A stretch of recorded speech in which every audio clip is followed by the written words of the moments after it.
Good afternoon, this is George Juno, project manager with Red Rock Roofing, standing on top of 15119 County Road 14 here in Nunn, Colorado, ready to do a quick roof inspection. So the first thing I want to start off by saying is we did have a lot of leaking. We did have a lot of water seeping in. So there is a lot of areas up here where we have a lot of older silicone that looks like it was probably patched up from a time or two ago or when the home was built.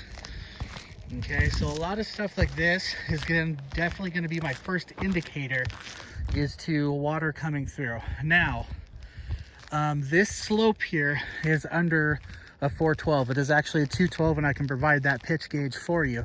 What this home should have is what's called double underlayment, basically 2 rolls of a synthetic underlayment. That's what we use in order to meet that code as far as how the slope of the building works. So with that said, underneath these shingles is going to be an older style felt paper, one that holds and wicks water, and over time that stuff really can get under, because as much as I'd like to say these shingles here are not waterproof, so anything seeping in underneath.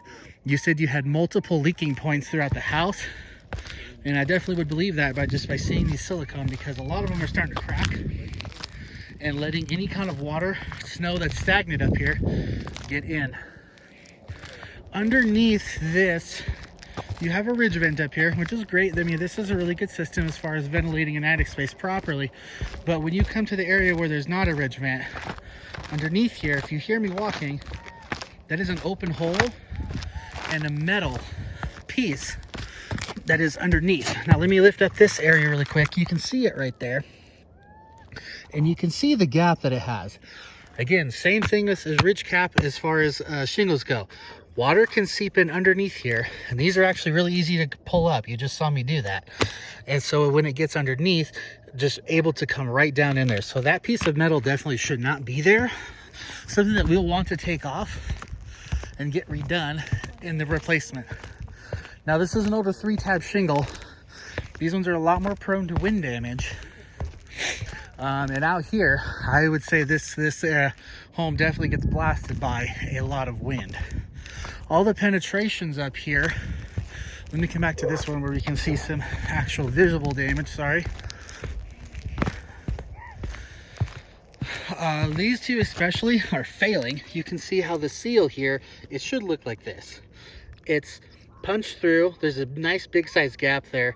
Most likely there's not ice and water shield surrounding this to protect it. So you said there was leaking through the furnace area there. This is exactly going to be the culprit and where we saw the water holding. So my professional opinion, you know, this roof definitely should be replaced.